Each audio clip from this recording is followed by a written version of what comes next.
Hello दोस्तों, welcome to our new channel series Decode. दोस्तों, आज हम इस वीडियो में हाल ही में आई ठुकरा के मेरा प्यार सीरीज के सीजन 2 के बाकी के एपिसोड्स एक्सप्लेन करने वाले हैं। इसका फर्स्ट सीजन का रिकैप वीडियो आपको इसी चैनल और डिस्क्रिप्शन में मिल जाएगा। साथ ही इसके शुरू के 12 एपिसोड्स भी आपको डिस्क्रिप्शन में ही मिल जाएंगे। आगे की स्टोरी को समझने के लिए आप पहले उन्हें जरूर देख लेना। बाकी आज हम इस वीडियो में सीजन 2 के आगे के 4 एपिसोड 13, 14, 15 और 16 एक्सप्लेन करने वाले हैं। शुरू करने से पहले चैनल को सब्सक्राइब और वीडियो को लाइक कर देना।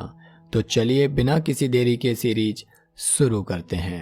एपिसोड 13 के स्टार्टिंग में दद्दू अपने घर पर अपनी पत्नी के जाने के दुख में अलाप लाप रहे होते हैं और उन्हें याद कर रहे होते हैं। यह देखकर सारे लोग इमोशनल हो जाते हैं और दद्दू के साले अपने जीजा आने के दद्दू के लिए अब सान्विका को ही मारने की प्लानिंग करने लगते हैं।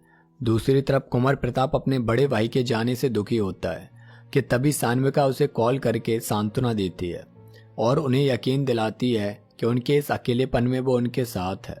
और इतने प्यार से सान्विका की बात करने की वजह से कुंवर प्रताप को थोड़ा अच्छा लगता है। उधर एसडीएम दिव्या परेशान हो रही होती है क्योंकि पुष्कर चौहान घर से बिना किसी को बताए अचानक से कहीं चला गया था। दरअसल वो इंस्पेक्टर चौबे को मारने के लिए गया था, जिसके बारे में वो किसी को बता के नहीं गया था।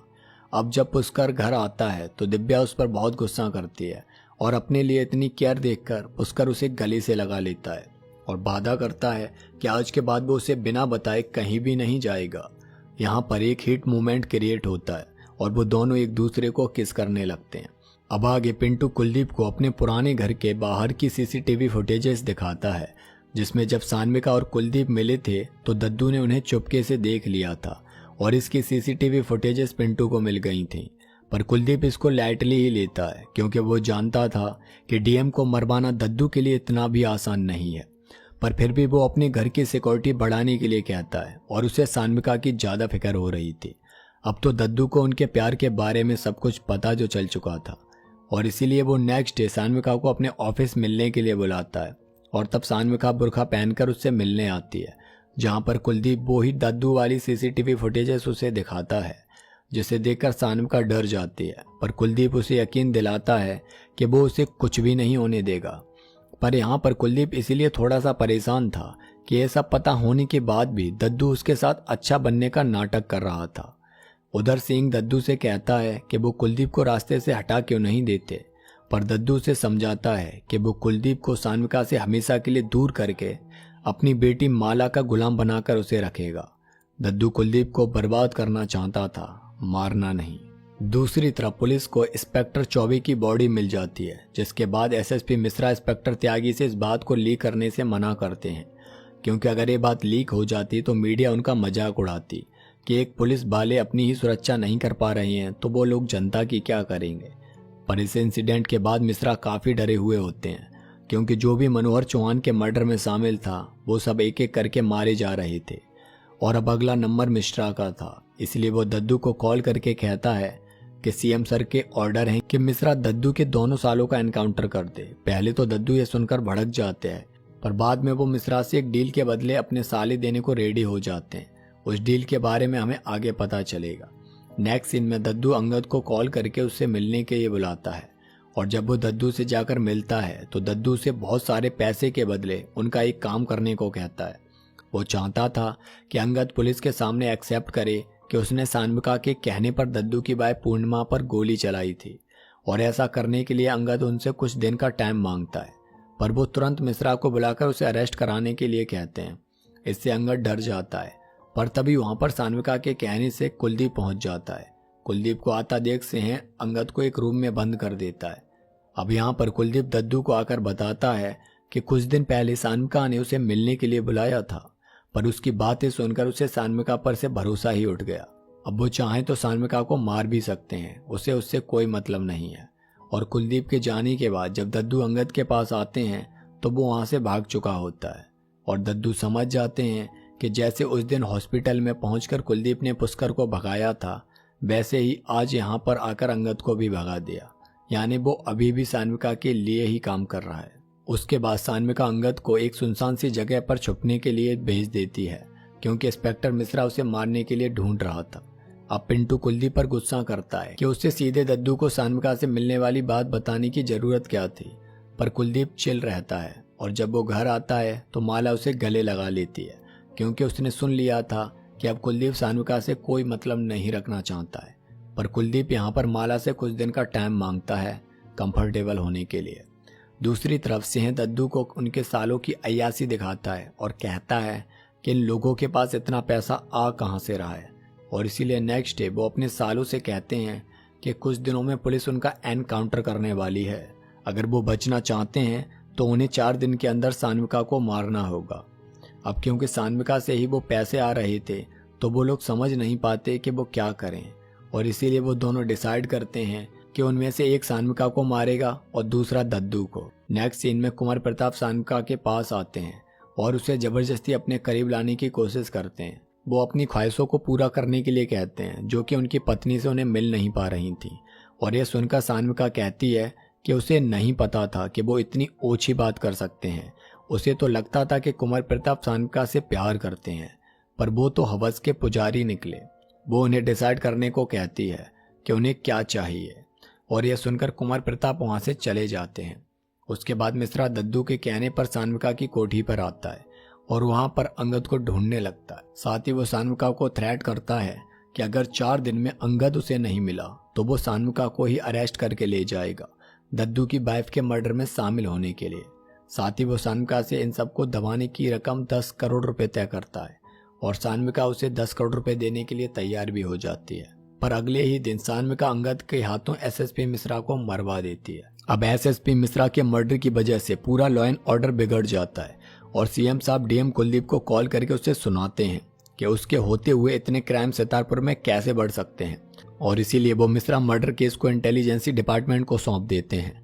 उधर कुमार प्रताप का भतीजा रणतेज दद्दू को मारने के लिए निकल पड़ता है, पर जब ये बात कुमार प्रताप को पता चलती है तो वो उसे रोक लेते हैं, क्योंकि वो जानते थे कि दद्दू प्रसाद को मारना इतना भी आसान नहीं है। इसीलिए वो रणतेज पर चिल्लाते हैं, और तब गुस्से में रणतेज उनसे बोल देता है कि वो तो सान्विका के चक्कर में पागल हो चुके हैं, तो उसे ही अपने पिता का बदला अब लेना पड़ेगा।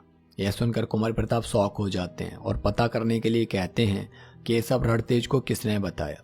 अब सीएम साहब दद्दू को भी बता देते हैं कि उन्होंने मिश्रा मर्डर केस को इंटेलिजेंसी डिपार्टमेंट को सौंप दिया है, और इसीलिए दद्दू अपने सालों को अंडरग्राउंड होने के लिए कहते हैं। उसके बाद कुलदीप सान्विका को बताता है कि इंटेलिजेंसी का ऑफिसर बहुत डेंजरस है उन दोनों के लिए, इसीलिए उन्हें संभल कर रहना चाहिए। अब हमें इंटेलिजेंसी टीम के एजेंट दिखाए जाते हैं, जिसमें पहला बाराती लाल को पता चलता है कि सितारपुर में ये सब लड़ाई कुलदीप और सान्विका के प्यार से शुरू हुई थी। दूसरा एजेंट एक लड़की दमयंती राणा होती है, जिसे जब कुछ लड़के छेड़ने की कोशिश करते हैं तो वो उन सबके पैरों में गोली मारकर उन्हें हमेशा के लिए लंगड़ा बना देती है। अब तीसरा उन दोनों का ऑफिसर कन्हैया लाल होता है, जो कि एक मंत्री को टॉर्चर करके उसकी गवाही ले रहा होता है, क्योंकि उसने एक लड़की का मर्डर कराया था। यह तीनों ही अपने काम में बहुत माहिर थे। अब कन्हैया लाल इंस्पेक्टर प्रदीप को पूछताछ के लिए अपने ऑफिस बुलाता है, क्योंकि उसे इन्फॉर्मेशन मिली थी कि कुलदीप ने अपने पर्सनल काम के लिए इंस्पेक्टर प्रदीप की पोस्टिंग यहाँ पर कराई थी। कन्हैया लाल प्रदीप को पूरा दिन बाहर बिठाकर रखता है और उससे मिलता नहीं है। साथ ही दमयंती उसे बताती है कि सीतापुर में 4 लोगों का बोलबाला है, दद्दू प्रसाद, कुमार प्रताप, सान्विका एंड कुलदीप। अब आगे की इन्वेस्टिगेशन के लिए कन्हैया लाल कुलदीप के ऑफिस उससे मिलने आते हैं और उससे बताते हैं कि मिश्रा और बाकी जो 3 लोग मारे गए थे उन सब के मर्डर में उनके 2 प्राइम सस्पेक्ट हैं, सान्विका और कुलदीप। यह सुनकर कुलदीप शॉक हो जाता है, और जब ये बात दद्दू को पता चलती है तो वो कुलदीप को कॉल करके उसे सहानुभूति देने की कोशिश करता है। वो कहता है कि उसके होते हुए कोई भी उसके दामाद को उंगली भी नहीं टच कर सकता है, पर दद्दू खुद चाहता था कि इस केस में वो कुलदीप को फंसा दे, और इसीलिए वो सिंह से डॉक्टर गौतम को कॉल करने के लिए कहता है। डॉक्टर गौतम वही था जिसने दद्दू को बताया था कि कुलदीप ने उससे डॉक्टर विनय परिहार के बारे में जिस दिन पूछा था उसके अगले ही दिन उनका मर्डर हो गया था। अब आगे कन्हैया लाल इंटरोगेशन के लिए कांस्टेबल दिव्या को बुलाता है, जो कि एसएसपी मिश्रा के अंडर काम करती थी, और उन्हें एक सीसीटीवी कैमरा की फुटेजेस मिली थी जिसमें मारने वाले दिन मिश्रा दिव्या के घर से ही निकला था। पूछताछ में उन्हें दिव्या से पता चलता है कि मिश्रा 1 नंबर का हरामी आदमी था। दरअसल एक दिन मिश्रा ने दिव्या को रिश्वत लेते हुए पकड़ लिया था, और तभी से उसने उसे ब्लैकमेल करके उसका यूज करना शुरू कर दिया था। और जब दिव्या ने इसका विरोध करने की कोशिश की तो उसने उसे धमकी दी कि वो उसे किसी केस में सस्पेंड करके जेल भिजवा देगा और इसीलिए मजबूरी में दिव्या उसके हवस का शिकार बनती रही। साथ ही दिव्या उन्हें बताती है कि मरने से एक दिन पहले मिश्रा ने उसे बताया था कि उसे सान्विका से 10 करोड़ रुपए मिलने वाले हैं।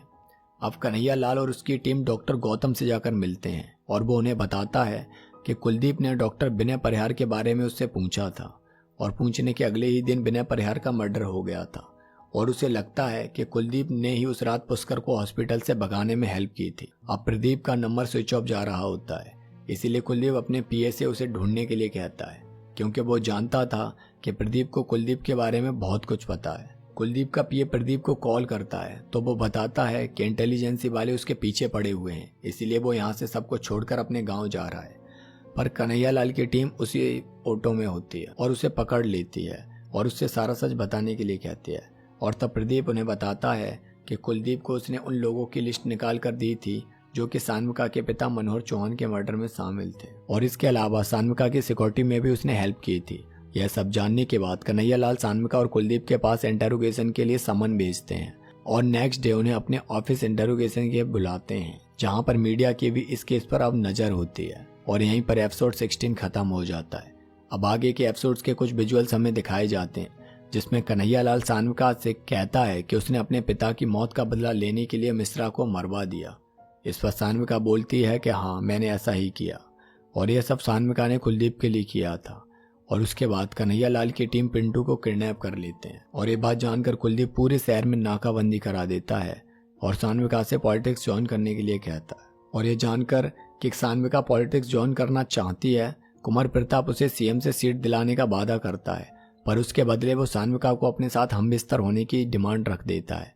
अब आगे क्या होगा ये जानने के लिए आपको इसके आने वाले नेक्स्ट एपिसोड्स को देखना होगा, जिसके लिए आप हमारे इस चैनल को सब्सक्राइब करके रख सकते हैं और वीडियो लाइक एंड शेयर भी कर सकते हैं। तो इसी के साथ मिलते हैं नेक्स्ट वीडियो में, तब तक के लिए जय हिंद।